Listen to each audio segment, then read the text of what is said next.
Government UFO investigation between 2001 and 2012 primarily consisted of sitting in offices, sorting through decades-old boxes of paperwork, and interviewing witnesses to organize records across different agencies, focused on building a coherent database from reports that had accumulated since the 1970s. Most of these reports had ordinary explanations. We identified aircraft, satellites, and massive, strangely shaped atmospheric weather balloons, like the one in this archival photo. A high level of skepticism is a functional requirement for the job.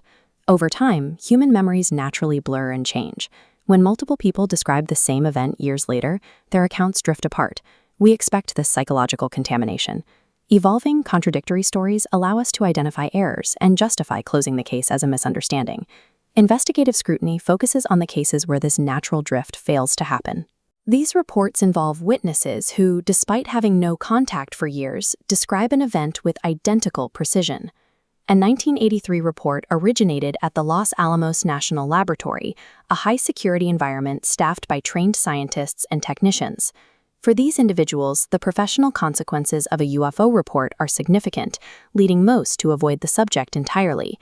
Over the course of a single afternoon, 6 facility employees observed a bright, metallic object hovering over a restricted section of land. It remained visible long enough for each person to watch it before it disappeared.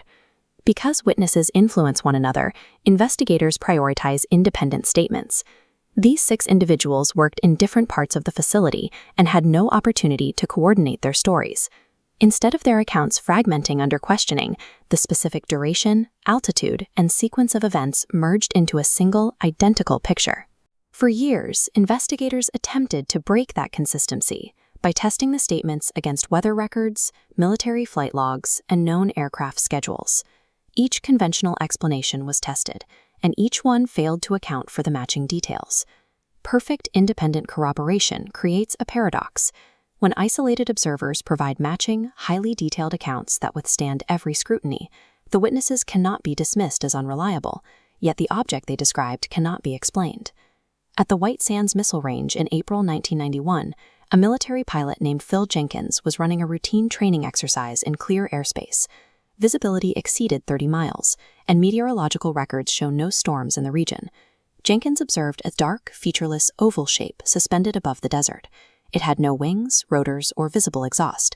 It occupied a fixed position above the dry earth, hanging motionless for approximately 40 seconds.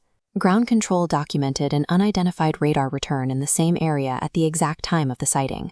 The visual report was backed by instrument data. Historical archives later revealed that other military pilots had filed reports from the same section of airspace years earlier. Investigators eventually uncovered identical accounts from different pilots spanning several decades. These disconnected pilots, flying different aircraft in different eras, used the same specific language. They compared the object to a smooth river stone or a dark seed, and all noted distinct flashes like sunlight striking polished metal from a changing angle. When an anomaly replicates with this level of precision across different eras, it points toward a localized physical mystery that persists regardless of the observer. In 1989, a sighting occurred near the Gulf Coast of Florida involving 8 people. Fishermen, beachgoers, and marina employees, who were strangers to one another. This environment was stripped of the military and scientific rigor found in other cases.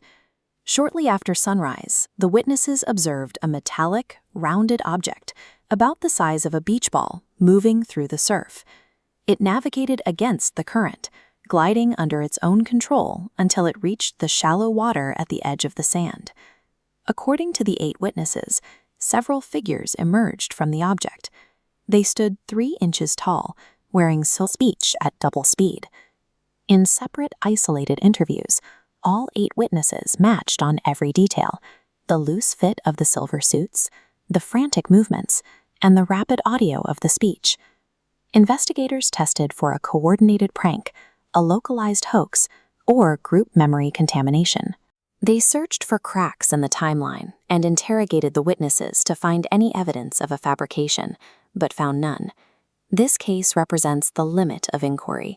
The data survives every check for reliability, but points to an impossible reality.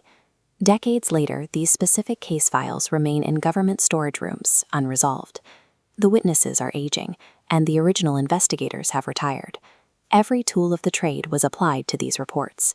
Covert military tests, atmospheric anomalies, and psychological reviews for memory contamination were tested and dismissed. These files persist because the investigation reached a dead end.